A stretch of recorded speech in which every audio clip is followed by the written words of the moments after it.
Are you ready to make your English listening and speaking stronger? Many learners know the rules of grammar, but when they face real conversations, the words feel too fast, the sounds connect, and confidence disappears. It's normal to feel frustrated, but here's the good news. You can train your ears, and you can train your voice one step at a time.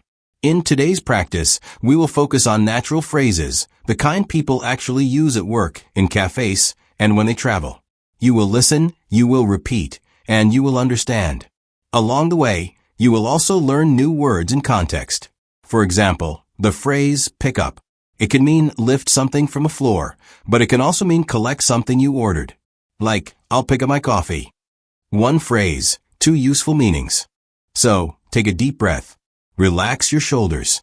Imagine you are here with me, listening to English that feels friendly and easy to follow. This is English for real life. Not just from a textbook, but English you can use tomorrow, in conversations that matter. A few years ago, my friend Daniel visited New York for the very first time. He was excited, but also nervous about speaking English. On his first morning, he walked into a small cafe. He wanted a croissant and a coffee. Simple, right? He smiled and said, "Can I have a croissant and a coffee, please?" But the cashier looked confused. She didn't understand the word croissant. Daniel repeated, "A croissant and a coffee, please." Still no luck. Another customer nearby leaned over and said, "He means a croissant." Suddenly, the cashier understood. She nodded, smiled, and gave him his order. That moment was a lesson. Daniel realized that pronunciation can change everything. Even if you know the word, if the sound is new to someone's ear, they may not catch it. This is why listening to natural English and hearing how words really sound is so important. Here's the key phrase, "Can I have please?" It's a polite and very common way to order something. For example, "Can I have a sandwich, please?" Or "Can I have some water, please?" Now it's your turn. Repeat after me. "Can I have a coffee, please?" "Can I have a sandwich, please?" "Can I have some water, please?" Great. Short phrases, natural rhythm, polite and useful every day. Now, let's practice more. I will say a phrase. You repeat it after me. Keep your voice clear, not too fast. Focus on the rhythm. Could you repeat that, please? "I'd like to order a cappuccino. Can I get a glass of water?" That will be $5. "Excuse me, where is the restroom?" "I'm looking for the train station." "Can I have a ticket to London, please?" "Do you have any vegetarian options?" "Could you speak a little slower, please?" "I didn't catch that. Could you say it again?" These phrases are short, natural, and very common. Some are polite requests. Some are everyday questions. Use them whenever you need to keep a conversation going. The more you repeat, the more natural they will feel. My cousin Emma moved to Canada for her first international job. She spoke English well, but when she started work, she met a problem. People spoke quickly, they used slang, and sometimes they interrupted each other.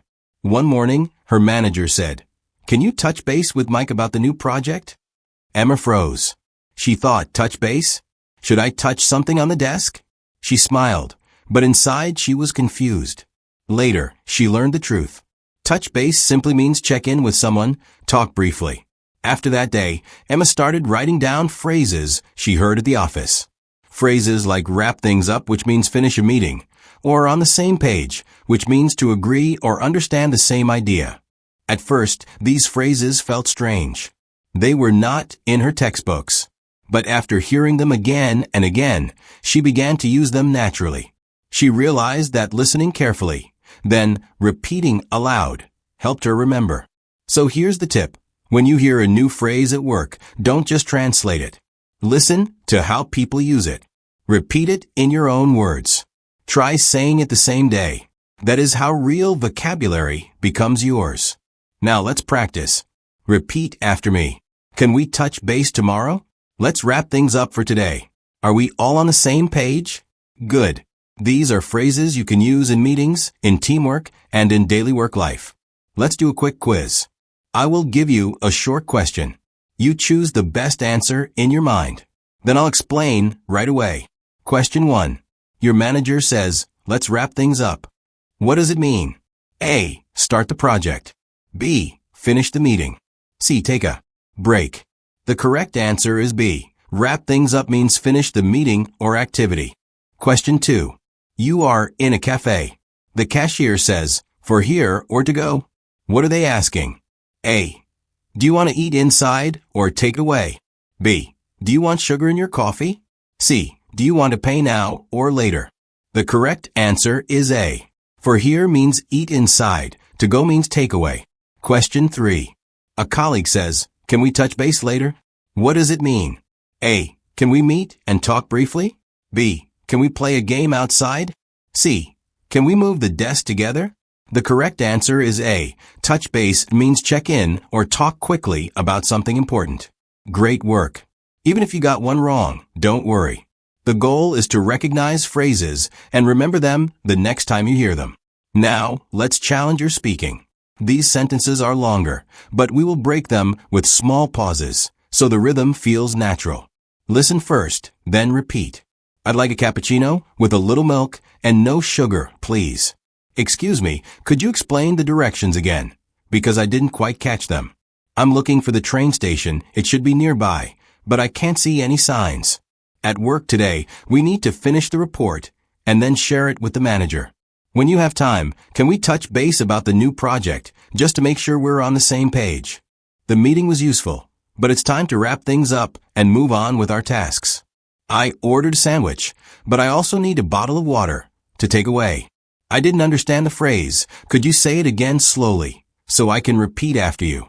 Good job. Notice how commas create small groups of words, not one long chain. That's how native speakers breathe and keep the sentence clear. Listen carefully, then shadow my voice. Follow the rhythm, copy the stress, and don't worry about being perfect. Last weekend, I traveled to the airport early in the morning. At the check-in desk, the staff member asked, "Do you have a return ticket?"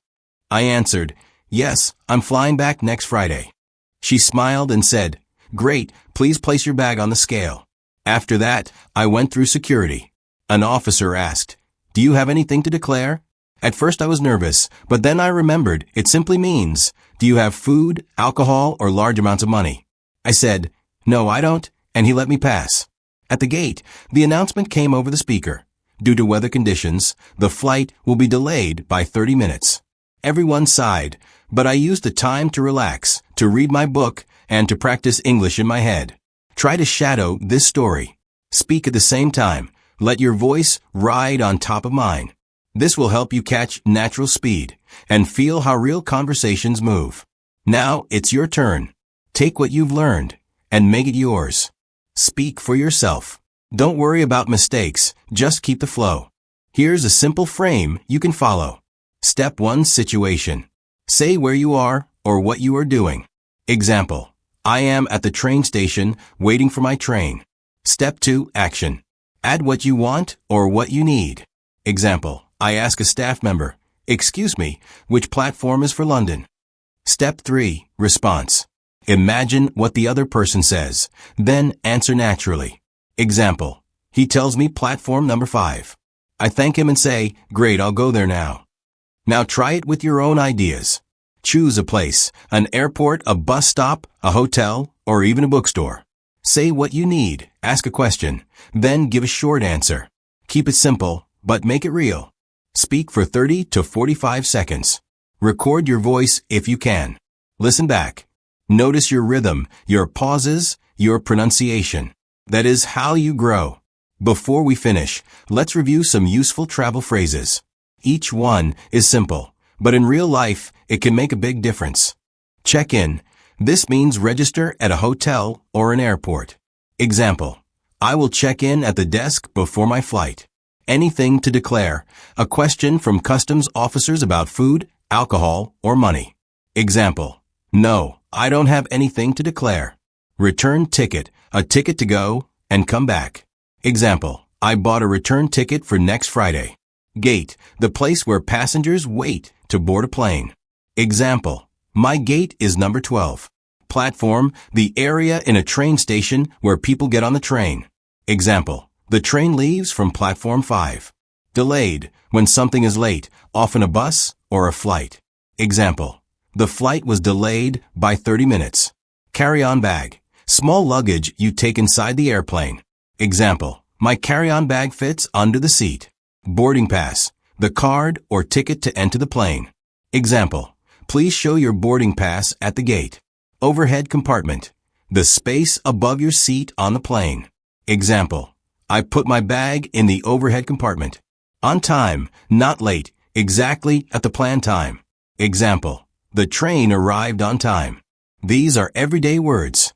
They help you at airports, train stations, hotels, anywhere you travel. Review them, repeat them aloud, and try to use them in your own short sentences. The more you say them, the more natural they will become. Before we say goodbye, here's a little challenge for you.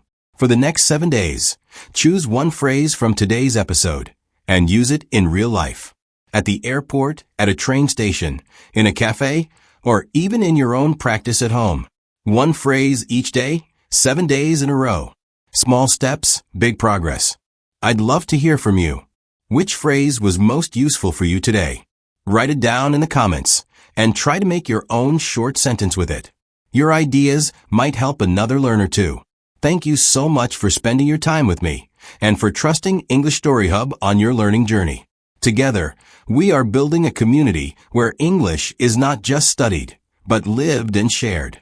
If you enjoyed this practice, please like this video, subscribe to the channel, and share it with a friend who is also learning English. Every click, every comment helps our community grow stronger. This is English Story Hub. Keep listening, keep speaking, keep learning. See you in the next episode.